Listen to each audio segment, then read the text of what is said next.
नमस्कार मित्रांनो, स्वागत आहे तुमच्या आवड गणिताची या चॅनल मध्ये। नुकतंच आपण इंडायसेस क्लास 7 साठी लेक्चर स्टार्ट केलेला आहे आणि आज लेक्चर नंबर 3 आपण बघणार आहोत। या आधीचे लेक्चर्स तुम्हाला बघायचे असतील तर त्याची लिंक डिस्क्रिप्शन मध्ये दिलेली आहे। त्याच पद्धतीने क्लास 7 चे बाकीचे लेसन आपण अपलोड केलेले आहेत। ते जर तुम्हाला बघायचे असतील तर त्याची ही लिंक आपण प्लेलिस्ट वाइज म्हणजे प्रत्येक लेसनची एक प्लेलिस्ट बनवलेली आहे आणि त्याची लिंक आपण डिस्क्रिप्शन मध्ये दिलेली आहे, तिथे तुम्ही बघू शकता। तर बघा, तुम्हाला कोणता लेसन हार्ड जातो किंवा तुम्हाला अजून कोणत्या टॉपिक वरती व्हिडिओ बनवायचा आहे ते तुम्ही मला कमेंट करून नक्की सांगा, जेणेकरून आपण नेक्स्ट व्हिडिओ त्या टॉपिक वरती बनवू शकतो।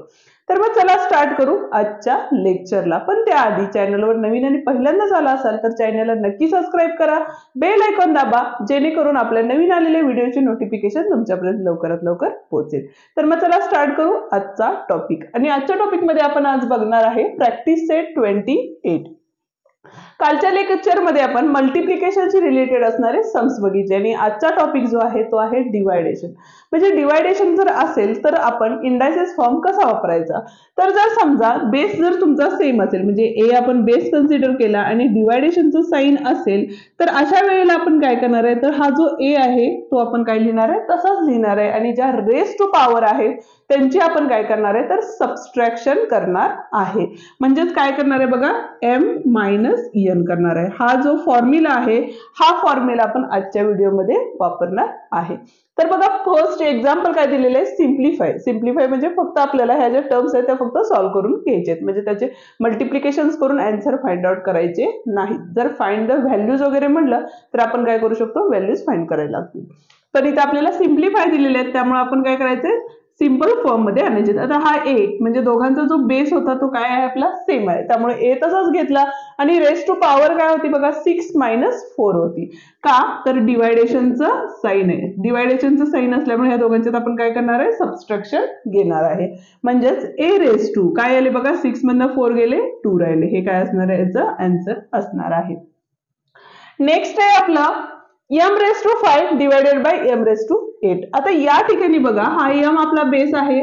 आता फर्स्ट नंबर जो आहे तो छोटा आहे आणि सेकंड नंबर आहे तो आपला काय आहे, मोठा आहे। आता या ठिकाणी आपल्याला चिन्हांचे नियम कसे वापरायचे, ही जर कन्सेप्ट तुम्हाला अवघड जात असेल तर चिन्हांचे नियम काय असतात त्याची जी लिंक आहे ती आपण डिस्क्रिप्शन मध्ये दिलेली आहे। त्याचाही व्हिडिओ आपण ऑलरेडी बनवलेला आहे, तो तुम्ही बघून घ्या, जेणेकरून ह्या छोट्या मोठ्या गोष्टी जी आहेत त्या तुमच्या क्लिअर होतील। त्याच पद्धतीने आपण गणिताचा बेस ही अशी प्लेलिस्ट बनवलेली आहे ज्यामध्ये आपण गणिताशी रिलेटेड असणाऱ्या सगळ्या बेसिक व्हिडिओ जे आहेत ते आपण तिथे अपलोड केलेले आहेत। ते तुम्ही बघितला तर तुमच्या ज्या बेसिक कन्सेप्ट आहेत त्या क्लिअर होतील, गणितात इम्प्रूव्हमेंट व्हायला तुम्हाला मदत होईल। तर बघा, आता या ठिकाणी प्लस आणि मायनस आहे आणि ज्या वेळेला प्लस आणि मायनस येतं त्यावेळेला आपण काय करतो, तर मायनस करतो आणि बिगेस्ट नंबरचं साइन देतो। त्यामुळे इथं हा m तसाच राहील आणि रेस टू बघा 5 - 8 म्हणजे किती आले, 3 आले। म्हणजे 8 मधूनच 5 मायनस करायचे आहेत, पण मोठ्या संख्येचं चिन्ह मायनस आहे, त्यामुळे इथे रेस टू पॉवर काय येणार आहे, आपली -3 येणार आहे। ठीक आहे। नेक्स्ट आहे आपलं p।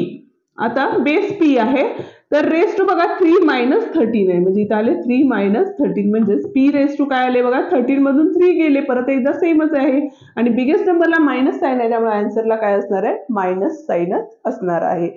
नेक्स्ट क्वेश्चन बघा आपला, x raised to 10 divided by x raised to 10।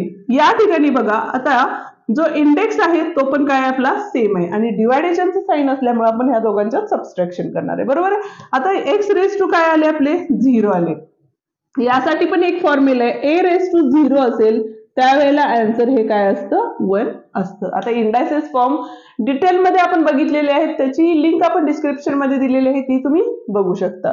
तर बघा, x raised to 0 म्हणजे कोणत्याही संख्येची रेस टू पॉवर म्हणजे इंडेक्स जर 0 असेल तर त्याचं आन्सर हे काय असणार आहे, 1च असणार आहे। ठीक आहे। हा होता आपला फर्स्ट क्वेश्चन। आता आपण बघणार आहे सेकंड क्वेश्चन। सेकंड क्वेश्चन बघतोय, सेकंड क्वेश्चन मध्ये काय दिलेलं आहे बघा, फाइंड द व्हॅल्यूज ऑफ। आता या ठिकाणी आपल्याला व्हॅल्यूज फाइंड करायचे आहेत। आता त्या कशा करणार, आता डिवायडेशनचं साइन आहे, त्यामुळे आपण इथं काय करणार आहे बघा, -7 raised to 12 - 12। आता 12 - 12 म्हणजेच काय, आपले -7 raised to 0 आले आणि मी मगाशी सांगितलं कोणत्याही संख्येची रेस टू पॉवर जर 0 येत असेल तर आन्सर हे काय असणार आहे, त्या ठिकाणी 1 हे आन्सर असणार आहे।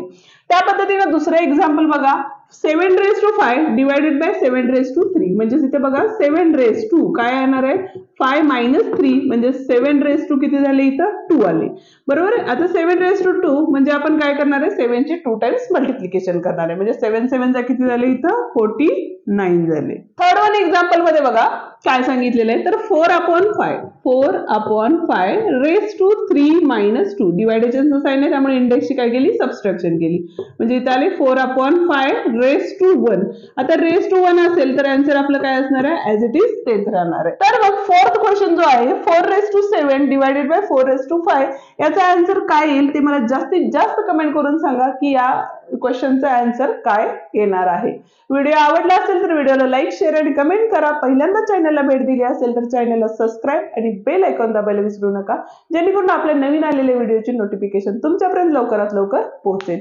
त्याचप्रमाणे तुम्हाला एखादा टॉपिक अवघड जात असेल तर तो कोणता टॉपिक आहे तेही मला कमेंट करून नक्की सांगा जेणेकरून आपला नेक्स्ट व्हिडिओ आपण त्या टॉपिक वरती बनवूया थँक्यू